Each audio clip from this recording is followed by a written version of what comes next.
The human experience is fundamentally one of diversity.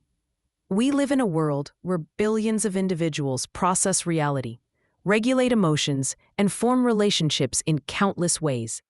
Yet, within this vast tapestry of human variability, there exists a critical threshold, a point at which thoughts, feelings, and behaviors cease to be merely eccentric or unusual and become genuinely maladaptive, signaling a state of profound psychological distress known as abnormal psychology or psychopathology.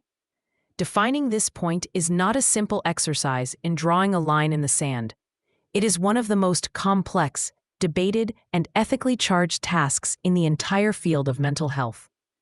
As an expert psychologist, I can attest that the challenge lies in differentiating between the profound but normal suffering inherent to life, grief, disappointment, stress, and the dysfunctional, pervasive, and often overwhelming suffering that constitutes a mental disorder. To navigate this difficult terrain, the field of psychology relies on a practical, multifaceted framework known as the 4Ds: deviance, distress, dysfunction, and danger. These criteria are not rigid, independent laws. Rather, they are four critical lenses that, when used in combination and always interpreted within their proper cultural and situational context, allow clinicians to assess whether a person's inner world has become so fundamentally disrupted that they require professional intervention. The modern clinical approach recognizes that no single D is sufficient on its own to define abnormality. Instead, it is the synergistic effect, the combination and intensity of these factors, that determines the need for diagnosis and treatment. The exploration of these four criteria, connecting them to the visceral reality of human emotion, provides the necessary depth to understand the study of human suffering. Deviance, the criterion of social and statistical departure. A first and arguably most historically volatile criterion is deviance. Deviance refers to behaviors, thoughts, or emotions that deviate significantly from a society's established norms or standards of acceptable functioning. It asks the question, how far from the average or the expected is this pattern? There are two main flavors of deviance: statistical and social. Statistical deviance is purely quantitative. It suggests that any behavior that is statistically rare, occurring only in a small percentage of the population, is by definition abnormal. For instance, having an IQ of 160 is statistically deviant, placing an individual far above the mean. However, we do not pathologize genius. This highlights the immediate weakness of relying solely on rarity.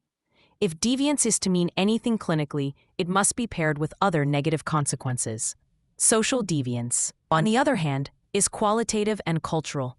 It refers to a person violating the unwritten rules, folkways, and written rules, laws, customs of a given society. These norms are the fabric of social life. They dictate how close you stand to someone during a conversation, whether it is appropriate to cry openly in public, or how one should dress for a funeral. When a person's behavior violates these fundamental assumptions, they are viewed as socially deviant. The emotional connection here is the feeling of being other, or the deep sense of shame and alienation that comes from realizing your internal world does not match the external expectations. Imagine a young adult raised in a conservative, emotionally reserved New England community. This person is diagnosed with bipolar I disorder, and during a manic episode, they begin to speak rapidly and loudly, wear bright, garish clothing, approach strangers with grand plans for a new business, and stay awake for 72 hours straight.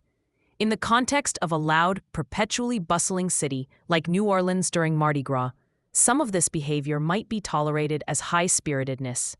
But in their quiet, reserved hometown, this burst of energy, disinhibition, and financial recklessness is seen as alarming, disruptive, and fundamentally deviant.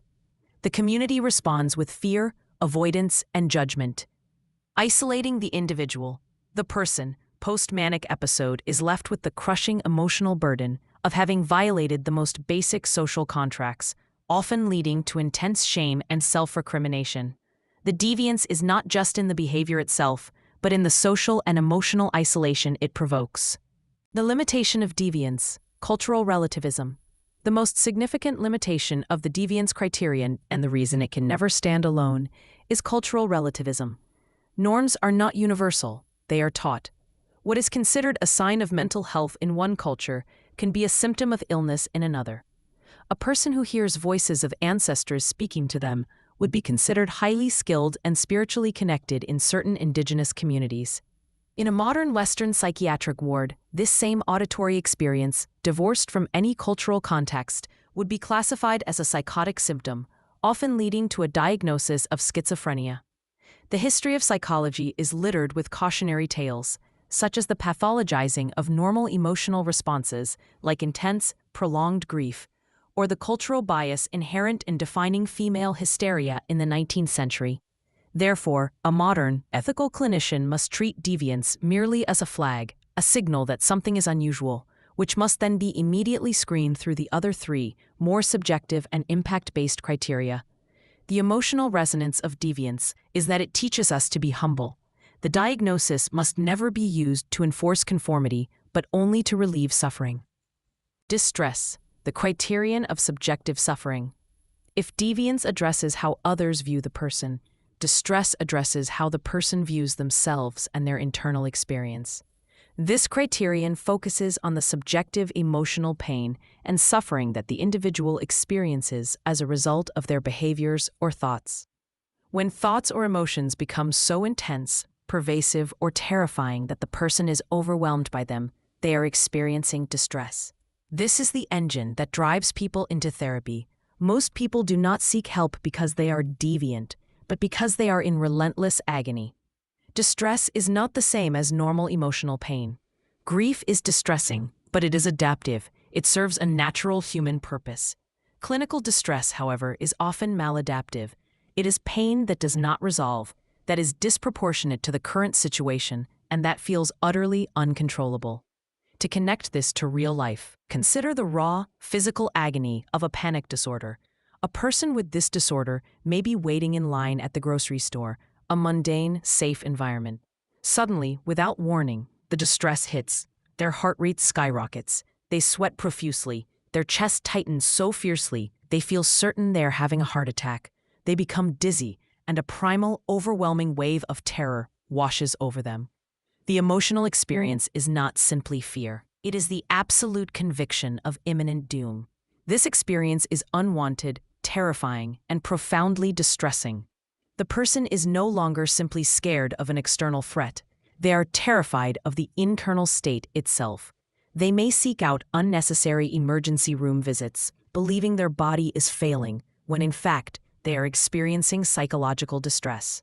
Their life shrinks not because of external dangers, but because the internal state of panic is so agonizing that they begin to avoid any situation, crowds, traffic, even leaving the house, that might trigger it. The distress is so extreme, it becomes the central feature of their existence. The limitation of distress, ego-syntonic disorders.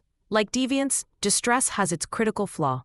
Not all clinically recognized abnormalities cause subjective pain. In fact, some of the most challenging disorders to treat are those that are ego-syntonic, meaning the thoughts or behaviors align with the person's self-image and goals, and they feel good or right to the individual. The classic example of this limitation is antisocial personality disorder, ASPD, or psychopathy. An individual with ASPD engages in a pattern of deceit, manipulation, disregard for the rights of others, and lack of empathy or remorse. They are often incredibly destructive to those around them, their family, friends, and employers. But the individual rarely feels distress over their actions. In fact, they may feel a sense of smug satisfaction or power from successfully manipulating others. From their perspective, their behavior is functional and desirable. They are simply winning at life. If we relied only on the distress criterion, we would never diagnose or treat a psychopath. This also applies to certain stages of bipolar I disorder. During a manic phase, the individual may feel supremely euphoric, invincible, powerful, and creative. They do not feel distressed, they feel exhilarated.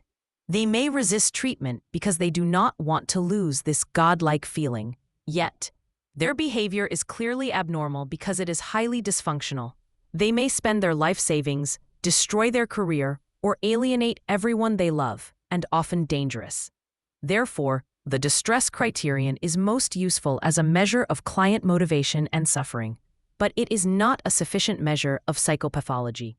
When a person is distressed, we help.